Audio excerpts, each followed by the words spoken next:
আসসালামু আলাইকুম। কাছের এবং দূরের যে যেখান থেকে আমার এই ভিডিওটি দেখছেন তাদের সবাইকে অসংখ্য ধন্যবাদ জানাচ্ছি। আজকের আয়োজনে আপনাদের জন্য রেখেছি সেরা স্বাদের ব্রয়লার ভুনা রেসিপি। যারা ব্রয়লার মুরগি একদমই খেতে পারেন না, আজকের রেসিপিটা তাদের জন্য। এভাবে যদি রান্না করেন তাহলে কোনো প্রকারের গন্ধ ছাড়াই খেতে পারবেন খুবই মজা করে। চলেন প্রস্তুত প্রণালী দেখে নেই। এখানে একটি মুরগি একটু বড় সাইজ করে কেটে ধুয়ে পরিষ্কার করে নিয়েছি। এবার দিয়ে দিচ্ছি 1 চা চামচ লবণ, 1 চা চামচ হলুদ গুঁড়ো আর 1 চা চামচ মরিচের গুঁড়ো। এবার খুব ভালো করে লবণ, হলুদ আর মরিচ দিয়ে মুরগির মাংসগুলো মেখে নেব। এটা মাখানোর পরে বেশিক্ষণ রাখা যাবে না, কারণ যেহেতু এটাতে লবণ দেওয়া আছে তখন পানি ছেড়ে দেবে, ভাজতে গিয়ে অসুবিধায় পড়তে হবে। এবারে চুলায় একটি প্যান বসিয়ে তেল দিয়ে দিয়েছি। তেল গরম হয়ে গেছে, মুরগির মাংসগুলো একটা একটা করে দিয়ে দিব। আমি এখানে আমার প্যানটা ছোট, সেই ক্ষেত্রে আমি 2 বারে ভেজে নেব। খুব বেশি ভাজার প্রয়োজন নেই, হালকা করে 2 পাশে একটু ভেজে নিলেই হয়ে যাবে।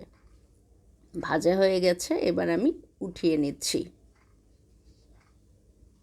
এবারে ওই একই তেলে পেঁয়াজ দিয়ে দিচ্ছি 1/2 কাপ পরিমাণ, আর সে সাথে দিয়ে দিচ্ছি কিছু গরম মশলা, 2টো কালো এলাচ, 5-6টা সাদা এলাচ, তেজপাতা, দারুচিনি আর কয়েকটা গোলমরিচ।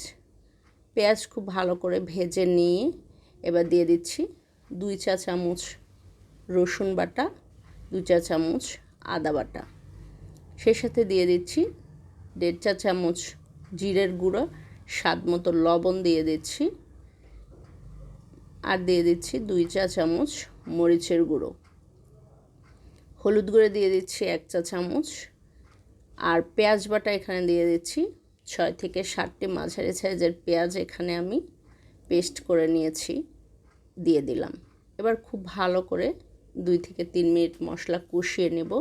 মশলার উপরে তেল চলে এসেছে, এবার সামান্য একটু পানি দিয়ে আবারও একটু 1-2 মিনিটের জন্য মশলা কষাতে থাকবো। আর এখানে মশলা যত কষাবেন মাংসের টেস্ট ততই বেশি হবে। বড় একটি টমেটো কুচি করে কেটে দিয়ে দিলাম, আপনারা চাইলে টমেটো পেস্ট করেও এখানে ব্যবহার করতে পারেন। মশলা কষানো হয়ে গেছে, এবার আমি ভেজে রাখা মাংসগুলো দিয়ে দিচ্ছি। মাংস দেওয়ার পরে 4 থেকে 5 মিনিট মশলার সাথে মাংস কষাতে থাকবো। আর এখানে প্রতিটা রান্নার সময়ই, বিশেষ করে মাংস রান্নার সময় মশলা আর মাংস যত পরিমাণে কষাবেন এটার টেস্ট কিন্তু ততটাই বেড়ে যাবে। 4 থেকে 5 মিনিট কষানোর পরে পানি দিয়ে দিচ্ছি।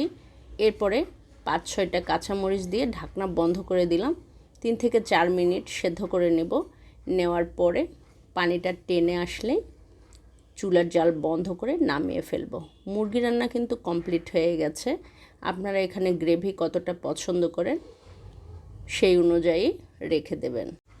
খুবই অল্প সময়ে তৈরি হয়ে গেল দারুণ স্বাদের ব্রয়লার ভুনা রেসিপি। আপনারা যারা ব্রয়লার খেতে পছন্দ করেন না তারা বাসায় এভাবে একবার হলেও ট্রাই করে দেখবেন, খেতে কিন্তু খুবই ভালো লাগবে। আজকের মতো বিদায় নিচ্ছি, দেখা হচ্ছে আবারও কোনো সহজ রেসিপিতে।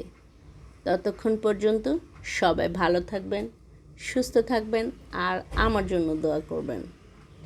আল্লাহ হাফেজ।